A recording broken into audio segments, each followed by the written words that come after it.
것이 서로를 불행하게 만든다면 떨어져 사는 것도 때로는 더 현명한 선택이 될 수 있습니다. 자식을 위해 평생을 살아오신 당신, 이제는 당신 자신을 위해 살아보는 건 어떨까요? 홀로 있다고 외롭지만은 않습니다. 당신의 방식대로, 당신이 편한 대로 그렇게 살아가는 것. 그것이 진정한 황혼의 행복이 아닐까요? 구독과 좋아요, 알림 설정하시면 올라오는 사연을 빠르게 받아보실 수 있습니다. 그럼 다음 사연으로 찾아뵙겠습니다. 고맙습니다. 어머니, 내일은 특별한 날이에요. 제가 좋은 곳을 예약해뒀어요. 그래. 어딘데? 아주 좋은 곳이에요. 공기도 맑고 산책로도 있고 어머니 같은 분들이 많이 계시대요. 갑자기 웬일이니? 평소엔 바쁘다고 얼굴 보기도 힘들더니 죄송해요. 그동안 어머니 건강은 신경도 안 쓰고 이제부터는 전문가분들이 잘 돌봐주실 거예요. 전문가? 혹시 요양원 얘기하는 거니? 어머니, 어떻게? 다 들었다. 어젯밤에 구급차 부르기로 했다면서? 내가 자고 있을 때 강제로 데려가겠다고. 그건 어머니가 거부하실까봐. 그래서 밤중에 몰래 데려가려고 했다는 거야? 어머니, 저희도 다른 방법이 없어서. 다른 방법이 없다고? 그동안 내가 뭘 잘못했는지 말이라도 해봐. 손 떨린다고 밥 먹다가 그랬겠니? 파킨슨병 때문에 걷다가 넘어졌니? 아니요. 하지만 매일 체크리스트 작성하면서 약도 챙겨 먹고 운동도 하고 의사 선생님도 많이 좋아지셨다고 하시던데. 그런데 갑자기 요양원은 왜? 그게 말해봐. 혹시 우리 집 때문이니? 담보대출 받으려고 은행 다녀온 거 다 알고 있어. 어머니, 그걸 어떻게? 이 나이 먹도록 살아보니까 자식들 숨소리만 들어도 다 알겠더라. 근데 왜 이렇게까지 해야 했니? 그냥 말로 하면 될 것을. 어머니, 저희가 잠깐. 지금 밖에서 차 소리가. 설마 지금 죄송해요. 이미 예약을. 이 시간에 내가 너 낳아 기르면서도 이런 끔찍한 상상은 해본 적 없었는데. 안녕하세요. 이번 사연은 68세 김정옥 어머니의 사연입니다. 김정옥 어머니의 사연을 들으시면서 따뜻한 위로와 격려, 그리고 따끔한 조언을 댓글에 남겨주시면 김정옥 어머니께 큰 위안과 힘이 되니 많은 댓글 부탁드리겠습니다. 그럼 사연 바로 시작하겠습니다. 저는 올해 68살입니다. 3년 전부터 파킨슨병 진단을 받고 약을 먹고 있어요. 처음에는 가벼운 손떨림만 있었는데 시간이 지나면서 걸음걸이도 조금 불편해지고 손떨림도 심해졌죠. 하지만 저는 이런 불편함 속에서도 제 살림은 혼자서도 잘 꾸려왔답니다. 매일 아침이면 일찍 일어나 체조를 하고 약을 챙겨 먹고 혈압도 재고 하루를 시작할 때마다 체크리스트를 만들어서 하나하나 확인하며 지냈어요. 떨리는 손으로 밥을 하고 빨래를 개는 게 쉽지는 않았지만 시간이 조금 더 걸릴 뿐 저는 할 수 있었거든요. 복지관에 다니기 시작한 건 2년 전부터예요. 처음에는 단순히 시간을 보내려고 갔는데 정원 원장님께서 파킨슨병 환자를 위한 운동 프로그램을 소개해 주셨어요. 어르신, 꾸준히 운동하시면 증상이 더 악화되는 걸 막을 수 있어요. 그 말씀을 듣고 시작한 태극권이 저를 많이 변화시켰답니다. 점심때면 이웃집 옥순이와 함께 식사를 했어요. 나이는 제가 3살 더 많지만 오랜 친구처럼 지내왔죠. 언니, 혼자 지내시는 게 힘드시진 않으세요? 옥순이가 걱정할 때마다 저는 웃으며 괜찮다고 했어요. 실제로도 그랬거든요.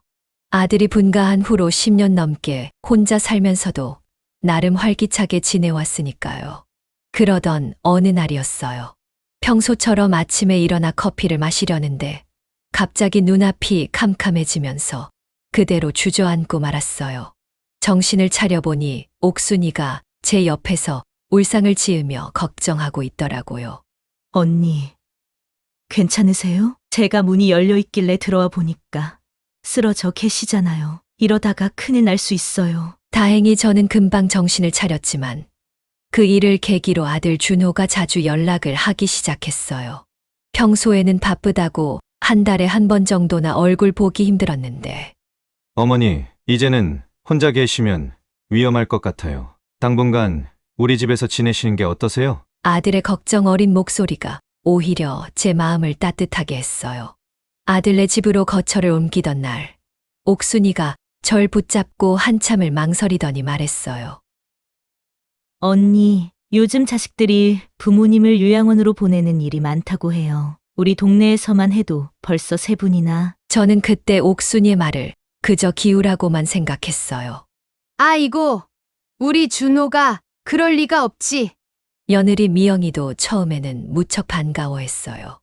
어머님, 이제 저희가 잘 모시고 있을 테니 걱정 마세요. 우진이도 할머니랑 같이 지낸다고 하니까 너무 좋아하더라고요. 손주 녀석도 제가 오니까 신이 나서 끊임없이 제잘제잘 이야기를 하는 게 아니겠어요? 할머니, 나 오늘 학교에서 이런 일이 있었는데. 하면서 하루 종일 제 곁을 떠나지 않더라고요. 처음 며칠은 정말 행복했습니다. 아침에 일어나면 며느리가 준비한 따뜻한 죽이 있고 손자랑 이야기도 하고 가끔 아들이 퇴근길에 사오는 과일도 먹고 오랜만에 느끼는 가족의 온기가 참 좋았어요. 하지만 그때는 몰랐죠. 이 달콤한 시간이 오래 가지 않을 거라는 걸. 복지관 원장님도 제가 아들 집으로 거처를 옮긴다고 하니까 이상한 표정을 지으셨어요. 어르신, 혹시 무슨 일 있으시면 언제든 연락 주세요. 제가 도움이 필요하시면 달려가겠습니다. 그때는 그저 과한 걱정이라 생각했는데 나중에야 그 말씀의 의미를 깨달았답니다. 며칠이 지나면서 뭔가 이상한 낌새가 보이기 시작했어요. 며느리가 통화할 때면 목소리를 낮추고 아들은 퇴근하고 들어와 서재에 오래 머무르고 그리고 서랍 속에서 우연히 발견한 요양원 팸플릿. 그때부터였을까요? 제 가슴 한켠의 불안감이 자리 잡기 시작한 건 아들네 집에서 지내기 시작한 지 보름째 되던 날이었어요. 잠이 오지 않아 물을 마시러 부엌으로 가던 중이었죠. 그때 거실에서 들려오는 아들 부부의 소곤거리는 목소리에 발걸음을 멈췄어요. 어둠 속에서 희미하게 새어나오는 대화. 저도 모르게 숨을 죽이고 귀를 기울이게 됐죠. 여보, 어머님 상태가 점점 안 좋아지시는 것 같아요. 어제는 가스레인지 불도 끄지 않고 그냥 나가셨잖아요. 며느리의 목소리였어요. 그러니까 나도 걱정이야. 어머니가 실수로 사고라도 나면 어쩌나. 아들의 한숨 소리가 무겁게 들려왔어요. 순간 가슴이 철렁 내려앉았어요. 가스레인지를 끄지 않았다고요? 그럴 리가 없는데 매일매일 체크리스트를 작성하면서 확인하고 있었거든요. 그날 밤 한숨도 못 자고 수첩을 뒤적여보니 분명히 적혀 있었어요. 오후 3시 가스레인지 확인했음. 이틀 뒤 오후 제가 2층 방에서 쉬고 있을 때였어요. 살짝 열린 문틈 사이로 1층에서 통화하는 며느리의 목소리가 들려왔어요. 엄마, 나 진짜 미치겠어. 시어머님 때문에 너무 힘들어. 이제는 살림도 제대로 못 하시는 데다가 우진이 공부 본다고 하시더니 숙제만 엉망으로 만들어 놓으시잖아. 그렇다고 요양원 얘기를 꺼내자니 남편이 선뜻 결정을 못 내리고 엄마 나 어떡하면 좋아? 가슴이 철렁 내려앉았어요. 요양원이라뇨. 아직 저는 멀쩡한데 그날부터 손자의 숙제는 절대 건드리지 않았어요. 할머니, 오늘은 수학 문제 좀 봐주세요. 라고 해도 할머니가 요즘 눈이 좀 침침해서 아빠한테 봐달라고 하렴. 이렇게 말하고 돌려보냈죠. 실수라도 하면 안 된다는 생각에 더욱 조심스러워졌어요. 그 며칠 전부터 아들이 자주 재산 이야기를 꺼냈어요. 처음에는 무심코 던진 말처럼 시작됐죠. 어머니, 요즘 은행 금리가 많이 올랐더라고요. 혹시 통장 관리는 잘하고 계시죠? 그러더니 점점 구체적인 질문들이 이어졌어요. 그동안 모아두신 적금은 얼마나 되나요? 만기는 언제인가요? 그때는 단순히 제 노후를 걱정해서 하는 말인 줄 알았는데 어느 날 아들이 서재에서 뭔가를 열심히 보고 있는 걸 발견했어요. 평소엔 잘 닫혀 있던 서재 문이 살짝 열려 있어서 지나가다 무심코 들여다봤는데 책상 위에는 요양원 관련 서류들이 잔뜩 펼쳐져 있더라고요. XX 실버타운 입소 안내, 요양병원 비용 안내, 전문 간병인 고용 계약서. 한참을 넋놓고 서류들을 바라보고 있는데 갑자기 손자가 뛰어들어왔어요. 아빠, 할머니 요양원 보내는 거야? 민수네 할머니처럼? 순수한 목소리로 묻는 우진이. 아들은 당황한 듯 서류들을 서둘러 치우며 아니야. 우진아, 그냥 회사 일이야. 어른들 일에 신경 쓰지 마. 하고 얼버무리더라고요. 손자는 다행이다. 할머니랑 떨어지기 싫은데. 라며 안도의 한숨을 쉬었죠. 그 순수한 눈빛에 제 마음이 더욱 아팠어요. 다음 날 주방 서랍을 정리하다가 또 다른 요양원 팸플릿을 발견했어요. XX 실버타운 편안한 노후의 시작이라는 제목이 적혀 있었죠. 안내문을 보니 한 달에 300만 원, 거기다 입소 보증금이 3천만 원이라고 적혀 있더라고요. 제 연금으로는 도저히 감당할 수 없는 금액이었어요. 순간 머리가 하얘졌어요. 그제야 아들이 통장과 적금 얘기를 꺼냈던 이유를 알 것 같았죠. 제 재산으로 요양원비를 충당하려는 속셈이었던 거예요.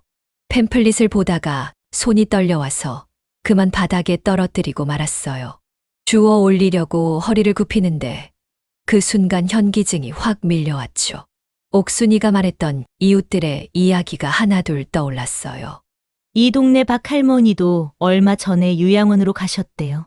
자식들이 처음엔 잘 모신다더니 결국 우리 옆집 최할머니는 밤중에 몰래 요양원으로 모셨다던데. 한밤중에 구급차처럼 꾸민 차가 와서 그대로 모시고 갔다잖아요. 마치 도미노처럼 쓰러져가는 이웃 어르신들의 소식에 제 차례를 기다리는 것 같아 밤잠을 설치기 일쑤였어요. 자다가도 현관문 소리만 들리면 화들짝 놀라 일어나곤 했죠. 이대로는 안 되겠다는 생각이 들었어요.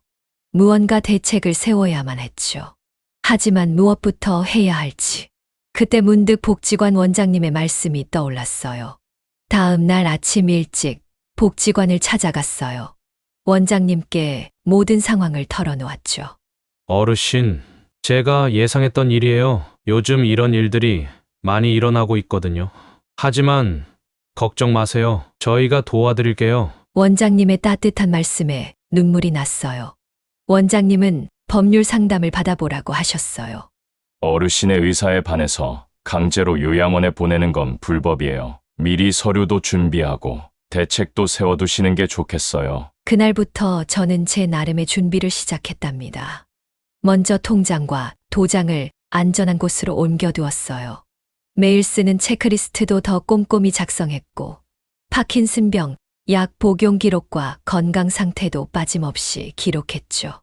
혹시 모를 상황에 대비해서 작은 가방에 필요한 물건들도 챙겨두었고요. 하지만 마음 한켠에는 여전히 두려움이 있었어요. 우진이가 할머니, 우리 반 민수네 할머니는 이제 멀리 가셨대요. 민수가 많이 울었어요. 할머니가 보고 싶다고. 라고 말할 때면 가슴이 미어졌죠.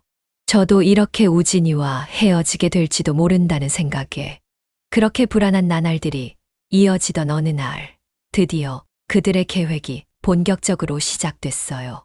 이제는 더 이상 숨어 있을 때가 아니었어요. 제 존재 가치를 보여주기로 마음먹었죠.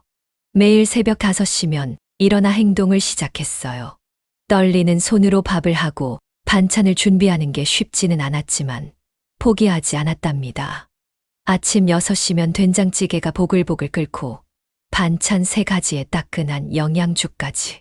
가스불을 켤 때마다 손이 떨렸지만 꾹 참고 다시 시작했어요. 시금치 무침을 할 때는 깨를 들고 있다가 온 주방에 쏟기도 했죠. 하지만 그때마다 깨끗이 치우고 다시 시작했답니다. 어머님, 제가 할게요. 처음에는 경계하는 듯한 말투로 저를 말리던 며느리가 일주일이 지나자 조금씩 달라지기 시작했어요. 특히 제가 끓인 된장찌개 맛을 본 후로는 확실히 달라졌죠. 어머님, 이 된장찌개 맛이 어떻게 이렇게 시원하고 깊어요? 전 이렇게 끓여도 이 맛이 안 나던데. 된장찌개 비법을 알려주면서 자연스럽게 대화가 시작됐어요. 장조림을 만들 때는 며느리가 먼저 주방으로 들어와 어머님, 저도 좀 배워볼게요. 라며 곁에서 거들더라고요. 김치를 담그는 날에는 정말 힘들었어요. 떨리는 손으로 배추를 절이고 양념을 버무리는 게 쉽지 않았거든요. 하지만 그만큼 정성을 들였죠. 며느리가 출근하기 전에 김치를 한 입 맛보더니 눈이 동그래졌어요. 어머님, 김치 너무 맛있어요. 정말 대단하세요. 저희 엄마한테도 좀 보내드릴까요? 엄마가 이 맛을 보시면 정말 좋아하실 것 같아요. 그 말을 듣는 순간 제 마음 한켠이 따뜻해졌어요. 둘째 주부터는 손자 우진이의 공부를 다시 봐주기 시작했어요. 이번에는 정말 신중하게 접근했죠. 우선 우진이의 학교 알림장부터 꼼꼼히 챙겼어요.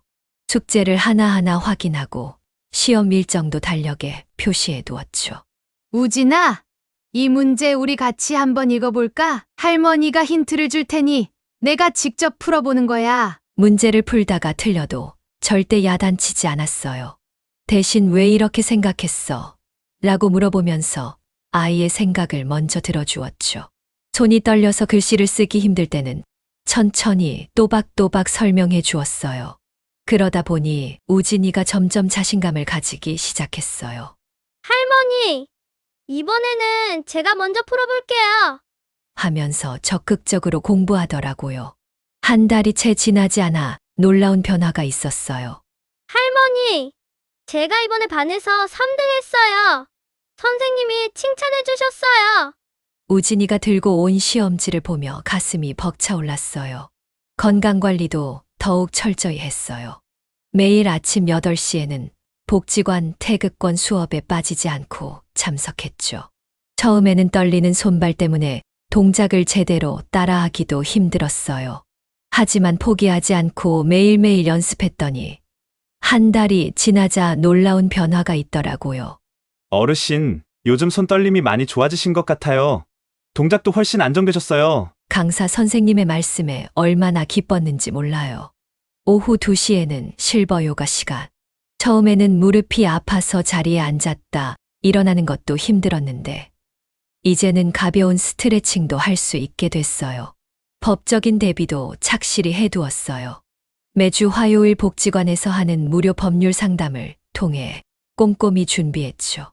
어르신, 요양원 강제 입소는 불법이에요. 미리미리 서류를 준비해 두시는 게 좋겠어요. 변호사 선생님의 조언대로 재산관리 위임장도 작성하고 요양원 강제 입소에 대한 거부 의사도 문서로 남겨두었어요. 동네 파출소 박 경사님께도 제 상황을 살짝 알려드렸어요.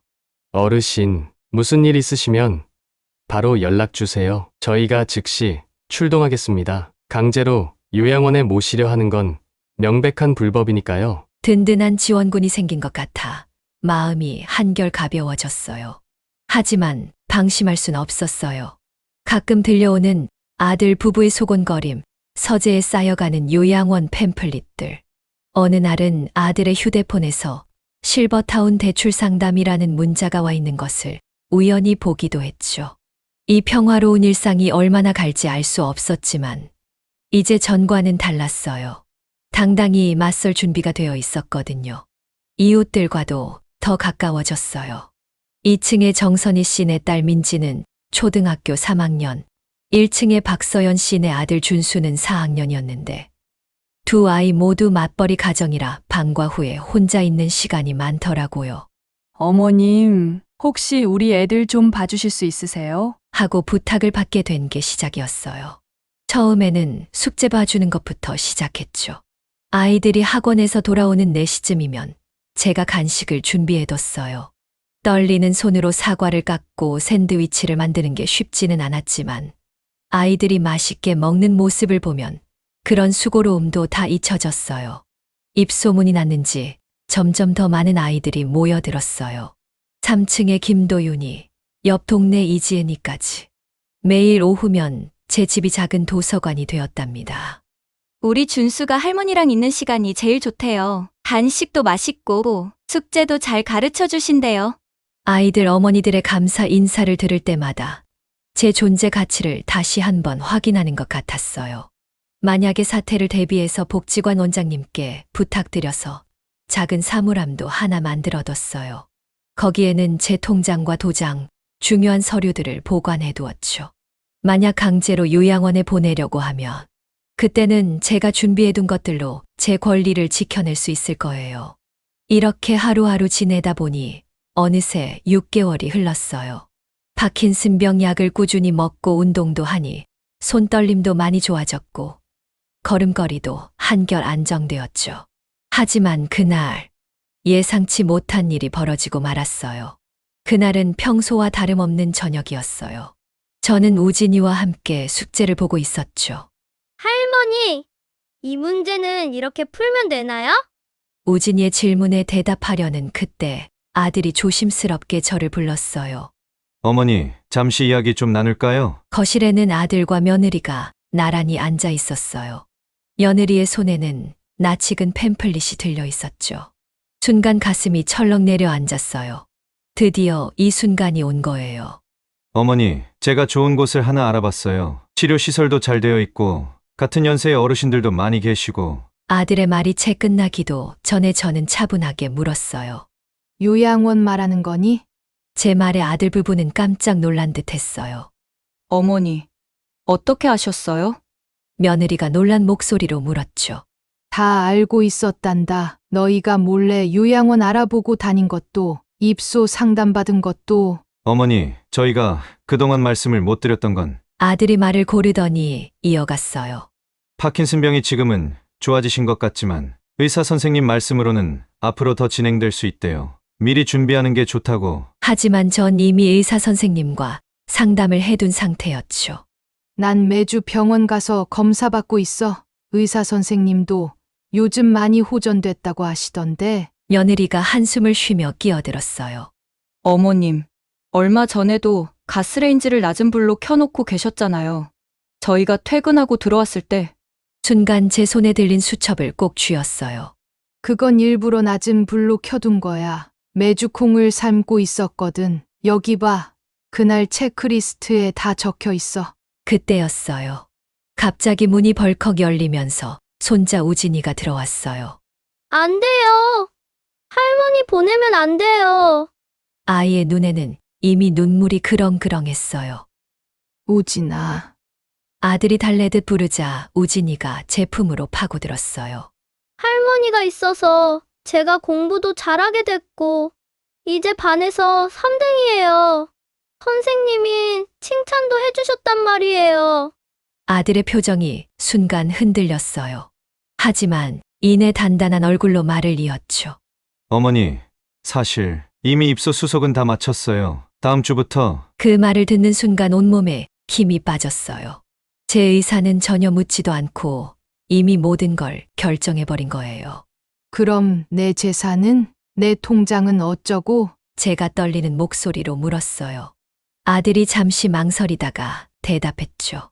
요양원 비용이 한 달에 300만 원이에요. 입소 보증금은 3천만 원. 어머님 연금이랑 적금으로는 부족해서 어머님 집도 담보대출을 좀. 안 돼! 제가 소리를 질렀어요. 내가 평생 모은 재산인데 내 의사도 묻지 않고 맘대로 정하다니. 다행히 전 이미 중요한 통장들은 복지관 사물함에 옮겨둔 상태였어요. 집 등기부등본도 복지관 원장님께 맡겨두었고요. 그날 밤 방으로 돌아온 우진이가 흐느끼며 말했어요. 할머니, 아빠가 내일 밤에 할머니 모시러 구급차 부르기로 했대요. 그 순간 등골이 오싹해졌어요. 마치 최할머니처럼 한밤중에 몰래 데려가려는 거였어요. 정신없이 복지관 원장님께 전화를 드렸어요. 다행히 늦은 시간이었지만 전화를 받으셨죠. 어르신, 절대 혼자 계시면 안 됩니다. 제가 지금 당장 파출소에 연락드리고. 원장님의 음성이 떨리고 있었어요. 서둘러 옥순이에게도 연락했어요. 언니, 걱정하지 마. 내가 도와줄게. 하나둘씩 제 편이 생기는 것 같아 조금은 안심이 됐어요. 그날 밤 잠들기 전에 제가 그동안 써온 일기장과 체크리스트, 병원 진료, 기록들을 모두 챙겼어요. 그리고 복지관 사물함에 보관해둔 통장과 도장도 확인했죠. 혹시 모를 상황에 대비해서 작은 가방에 꼭 필요한 물건들도 넣어두었고요. 다음 날 아침 아들과 며느리는 평소와 다름없이 출근했어요. 하지만 왠지 모를 긴장감이 감돌았죠. 며느리는 제 눈을 피하고 아들은 어색하게 웃으며 어머니, 오늘은 일찍 들어올게요. 라고 말했어요. 해가 저물고 밤이 되자 멀리서 구급차 소리가 들리기 시작했어요. 창밖을 내다보니 희미한 불빛이 거리를 밝히고 있었죠. 제 심장이 터질 듯이 뛰기 시작했어요. 이제 어떻게 해야 하나? 도망갈까? 아니면 그때 갑자기 현관문 비밀번호 누르는 소리가 들렸어요. 조용히. 어머님이 깨시면 안 되니까. 작게 속삭이는 목소리. 하지만 저는 이미 준비가 되어 있었어요. 복지관 원장님과 옥순이 그리고 파출소 박 경사님이 제 방에서 대기하고 계셨거든요. 문이 열리는 순간 불이 확 켜졌어요. 거실에는 아들과 며느리 그리고 모르는 남자 둘이 서 있었어요. 구급 요원처럼 보이는 복장이었죠. 이게 무슨 일이십니까? 박 경사님의 단호한 목소리가 어둠을 갈랐어요. 무슨 일이시죠? 박 경사님의 단호한 목소리에 아들 부부가 굳어버렸어요. 저희 어머니를 요양원으로 모시려고. 아들이 더듬거리며 말했죠. 본인 동의 없이 강제로 요양원에 입소시키는 건 불법입니다. 특히 한밤중에 이런 식으로 하시는 건 더더욱 문제가 됩니다. 복지관 원장님도 앞으로 나오셨어요. 준호 씨, 어머님은 아직 혼자 생활하시는데 전혀 문제가 없으세요. 오히려 요즘 건강이 많이 좋아지셨는데 왜 이러시나요? 옥순이도 한마디 거들었죠. 정말 그래. 요즘 언니가 얼마나 좋아지셨는데 우리 동네 아이들 숙제도 봐주시고. 저는 떨리는 손으로 제가 그동안 모아둔 자료들을 꺼냈어요. 매일 적어둔 건강 체크리스트, 병원 진료, 기록, 복지관 활동일지. 내가 얼마나 건강해졌는지 이 기록들을 한번 봐주면 좋겠어. 아들이 서류들을 하나하나 살펴보더니 표정이 묘해졌어요. 특히 파킨슨병 증상이 호전되고 있다는 의사소견서를 보고는 한참을 말을 잇지 못했죠. 어머니, 저희가. 아들의 목소리가 떨렸어요. 그때 며느리가 갑자기 끼어들어 이야기를 하더라고요. 병이 더 악화되면 그때는 어쩌시려고요? 저희도 어머니 계속 간병하고 돌봐드리기 어렵다고요. 그러니 지금 미리 준비하자는 건데 그게 그렇게 나쁜 건가요? 왜 저희를 나쁜 사람 만드세요? 너무하신 거 아니에요. 그때였어요. 우진이가 자기 방에서 무언가를 들고 나왔어요. 할머니가 도와주신 숙제들이에요. 마치 보물처럼 소중히 간직해둔 공책들.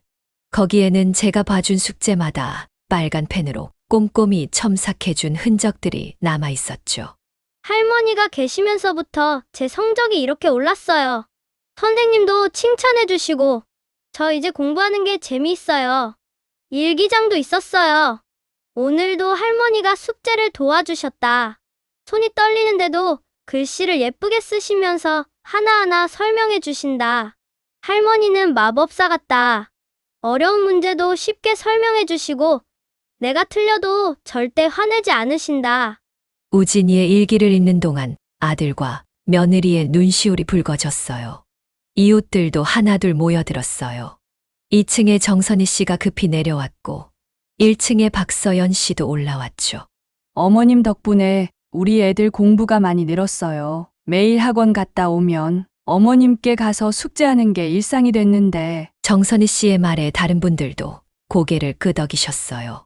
복지관 원장님이 조심스럽게 말씀하셨어요. 사실 제가 어르신의 변화를 지켜봐왔어요. 처음에는 파킨슨병 때문에 글씨도 삐뚤삐뚤하셨는데 매일매일 연습하시더니 이제는 이렇게 예쁜 글씨를 쓰시잖아요. 무엇보다 아이들을 가르치시면서 어르신의 표정이 밝아지셨어요. 이런 활동이야말로 최고의 치료제가 아닐까요? 아들이 한참을 침묵하다가 고개를 들었어요. 어머니, 정말 죄송합니다. 저희는 어머님의 불편한 모습만 보고 판단했네요. 어머님께서 이렇게 열심히 생활하고 계신 줄은 몰랐어요. 요양원은 취소하겠습니다. 며느리도 눈물을 닦으며 말했어요. 이렇게 노력하셨는데 저희 편하자고 어머니 몰래 요양원 보내려고 한 거 용서하세요. 너무 죄송해요.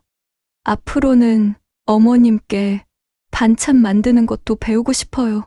친정 어머님도 어머님 음식 칭찬을 많이 하시거든요. 우진이가 갑자기 일어나더니 제 목에 매달렸어요. 할머니, 이제 어디 안 가시는 거죠? 약속하실 거죠? 손자의 눈물 어린 눈빛을 보며 저도 눈시울이 붉어졌어요. 그래. 할머니는 우리 우진이랑 계속 같이 있을 거야. 이제 떨어지지 말자. 구급요원들은 어색한 표정으로 서 있다가 박 경사님의 눈짓을 받고 조용히 자리를 떴어요. 거실에는 이제 우리 가족과 이웃들, 그리고 믿음직한 조력자들만 남았죠. 복지관 원장님이 미소를 지으며 말씀하셨어요. 이렇게 서로를 이해하게 되어 다행이네요. 앞으로는 어르신께서 복지관 활동도 계속하시면서 가족들과도 더 끈끈한 정을 나누시면 좋겠어요. 그날 밤 늦은 시간까지 우리는 가족회의를 했어요. 앞으로 어떻게 지낼지, 서로를 어떻게 이해하고 배려할지. 처음으로 진심을 담아 이야기를 나눈 것 같았어요. 아들은 출근 전에 꼭 들르기로 했고, 며느리는 요리를 배우면서 저녁 식사를 함께 하기로 했죠. 우진이는 숙제 시간에 친구들도 데려오고 싶다고 했어요. 이렇게 우리 가족의 새로운 이야기가 시작됐어요. 요양원으로 보내려 했던 그날의 일은 오히려 우리 가족을 더 끈끈하게 만들어준 계기가 되었답니다. 그날의 일이 있고 나서 6개월이 지났어요. 우리 가족의 생활은 완전히 달라졌답니다. 아들은 약속대로 매일 아침 회사 가기 전에 들러서 제 혈압을 재고 약도 챙겨줬어요. 어머니, 오늘은 혈압이 더 안정되셨네요. 운동이 많이 도움이 되나 봐요. 아들의 얼굴에 안도의 미소가 번졌죠. 며느리도 많이 달라졌어요. 일주일에 2번은 꼭 저와 함께 요리를 배우겠다던 약속을 잘 지켰죠. 어머님, 이 김치 양념은 어떻게 만드시는 거예요? 저희 엄마가 어머님 김치가 제일 맛있다고 하시네요. 장에도 함께 가고 반찬도 같이 만들면서 며느리와의 관계가 전보다 더 가까워졌어요. 특히 기뻤던 건 우진이의 성적이었어요. 제가 매일 숙제를 봐주고 공부를 도와준 덕분인지 이번 중간고사에서 전교 1등을 했더라고요. 할머니, 제가 1등 했어요. 이건 다 할머니 덕분이에요. 우진이가 들고 온 성적표를 보면서 아들과 며느리의 눈시울도 붉어졌답니다. 그런데 말이에요. 얼마 전에 놀라운 소식을 들었어요. 그때 저를 보내려고 했던 그 요양원에서 큰 사고가 났다는 거예요. 입소자들을 학대하고 보호자들에게 터무니없는 추가 비용을 요구한 사실이 드러났대요. 심지어 밤중에 강제로 입소시키는 일도 있었다고. 결국 시설장이 구속되고 요양원은 문을 닫았답니다. 어머님, 정말 다행이에요. 저희가 큰 실수를 할 뻔했어요. 며느리가 그 소식을 전하며 제 손을 꼭 잡았어요. 당신 봐, 내가 그때 그 요양원에 어머님 모시면 안 된다고 했잖아. 아들의 목소리에 안도감이 묻어났죠. 돌이켜보면 그때의 위기가 오히려 우리 가족을 더 단단하게 만들어준 것 같아요. 복지관에서의 활동도 더욱 활발해졌어요. 노래교실에서는 제가 반장이 되어서 가을을 노래하다 공연을 준비하고 있답니다. 처음에는 손떨림 때문에 마이크 잡는 것도 걱정됐는데 이제는 떨지 않고 무대에 설 수 있어요. 김 선생님, 파킨슨병 환자가 이렇게 좋아질 수 있다니 정말 대단하세요. 원장님의 칭찬에 더욱 열심히 하게 되었죠. 이웃들과의 관계도 더욱 돈독해졌어요. 매주 토요일이면 저희 집이 작은 마을 회관이 된답니다. 오늘은 어머님이 무슨 반찬을 해주실까? 하면서 이웃분들이 하나둘 모이시죠. 2층에 정선희 씨는 민지를 데리고 오고 1층에 박서연 씨는 준수를 데리고 와요. 아이들은 제가 숙제를 봐주는 동안 엄마들은 차를 마시며 이런저런 이야기를 나눈답니다. 어머님, 저희 민지가 요즘 착해졌다고 선생님이 칭찬하셨대요. 할머니께 예절을 배우더니 달라졌나 봐요. 정선희 씨의 말에 제 마음이 따뜻해졌어요. 준수 어머니도 우리 준수가 이제는 혼자서도 숙제를 잘해요. 할머니께서 공부하는 방법을 잘 가르쳐 주신 덕분이에요. 라며 좋아하시더라고요. 얼마 전에는 뜻밖의 제안을 받았어요. 구청 복지과에서 오신 분들이 어르신의 사례가 너무 인상적이어서 찾아뵈었습니다. 라고 하시더라고요. 우리 동네에 실버 멘토링 프로그램을 만들고 싶다고. 저처럼 건강하신 어르신들이 아이들의 숙제도 봐주고 젊은 엄마들의 고민도 들어주는 거래요. 우리 가족에게도 기쁜 일이 있었어요. 아들이 과장으로 승진했다는 소식을 들었죠. 어머니, 이 승진은 다 어머니 덕분이에요. 가족을 돌보는 법을 배우고 나니까 회사 일도 더 잘 보이더라고요. 며느리도 한식 자격증을 따서 작은 반찬 가게를 열 계획을 세우고 있어요. 어머님께 배운 김치가 우리 가게의 대표 메뉴가 될 것 같아요. 우진이는 얼마 전 교내 100일장에서 상을 받았어요. 주제가 우리 가족이었는데 저를 주인공으로 글을 썼더라고요. 우리 할머니는 마법사라는 제목의 글이었죠.